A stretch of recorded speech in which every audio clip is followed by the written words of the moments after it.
Hey guys, this is your host Eric. Today we are going to watch action genre movie called Sniper: The White Raven. Spoilers ahead, turn on your subtitle, I greatly appreciate your support. Enjoy the video. The film begins with Kola Vko, a mathematician, physicist, and ecologist, saying goodbye to his pregnant wife, Nastya, as he rides his bicycle to work.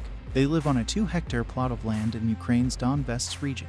They are regarded as the area's first eco-settlers. Kola parks his bike and walks to inside, where he teaches. According to the news, special forces killed over 100 protesters in Kiev, Ukraine's capital city. He also learns that their president fled to Russia as Russia prepares to invade. Kola strives to share his knowledge and educate his students while teaching physics. Ivan, one of the students, shows no interest in learning. Instead, he continues to antagonize the teacher at every opportunity. When a class concludes, Ivan approaches the teacher and tells him to leave because he is a stranger in the room. Kola comes across armed men near his bike on another regular bike ride to work. He doesn't give it much thought and goes to work. He parks his bike and enters the school as usual. He is surprised that the room is empty and that he is the only teacher present. He can see from the news that there is chaos everywhere. As Russian forces continue to invade neighboring areas, he grabs his bike and returns home. His wife is alone, and the sight of the armed men bothers him from a distance. He notices his wife being.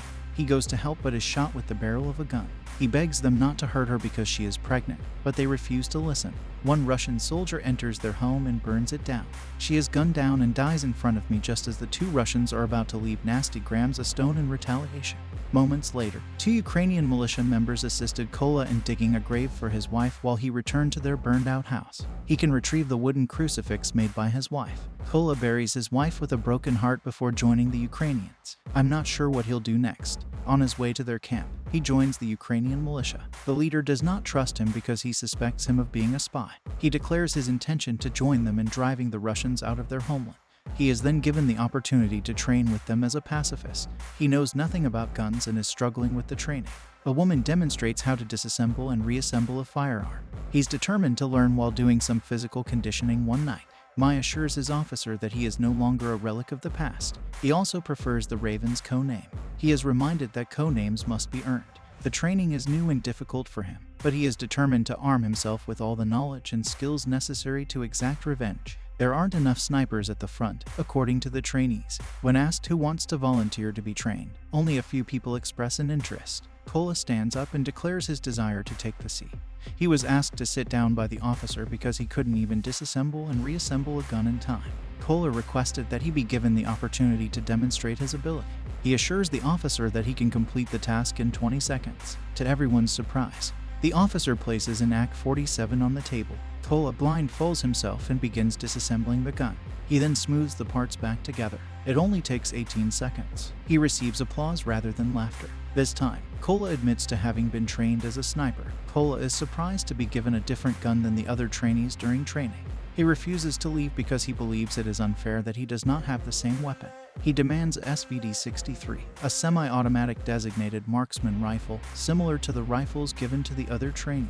This does not sit well with the authorities. Mi has no choice but to accept what he has. The trainees are instructed to remain invisible at all times. The trainer will shoot a few inches away from them as part of the test. They will fail if they react. The majority of trainees fail the test. Despite the loud noise and risk involved in this training, Kola does not flinch. Another requirement is that their scope be covered. Kola misses the target even though he is aware that he does not have the best weapon. It is not used as an in Kola. When the training focuses on computation, Kola impresses the lieutenant colonel by calculating the answer faster than his fellow trainees. His background as a mathematician comes in handy. Kola completes the sniper training. The lieutenant colonel tells Kola to pack his belongings one day. He is part of the team that will be sent to a checkpoint that the Russians have captured. The team quickly establishes its position.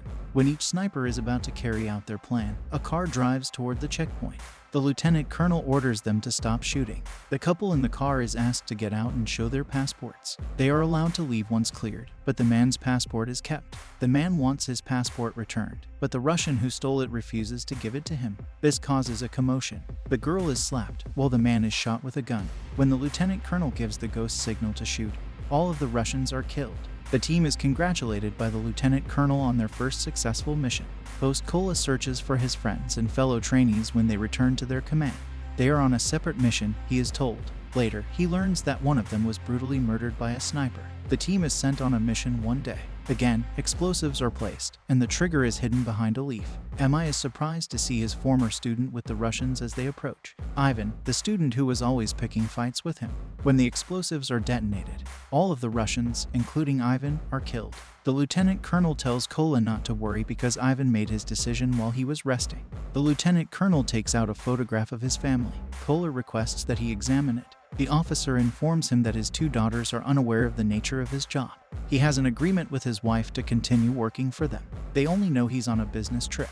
The crucifix he's been carrying is noticed by the lieutenant colonel.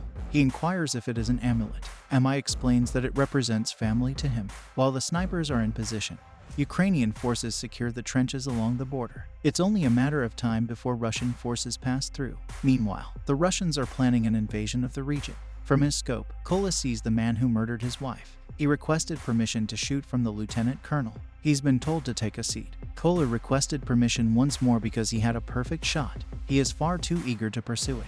The request has been denied at this point, but Kola cannot afford to pass up this opportunity. He pulls the trigger, striking the Russian in the neck. The Russian has been assassinated.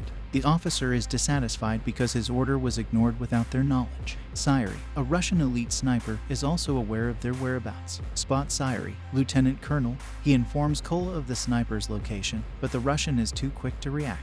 The officer is then assassinated. Kola is now aware that their location has been compromised. He carries the officer's dead body on his back as he faces the Russian onslaught. He locates and covers a trench for safety. He makes it out alive, but the officer does not. He feels enormous guilt for the death of the officer who always believed in him and gave him the opportunity to serve. He let his emotions get the best of him and went for the kill despite being told not to.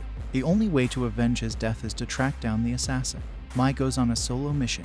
He spots 2 snipers and is able to eliminate them, but only after being hit in the arm. While resting, Mai receives a call from the spaghetti or general informing him of the Russian sniper, but he is unable to provide details at this time.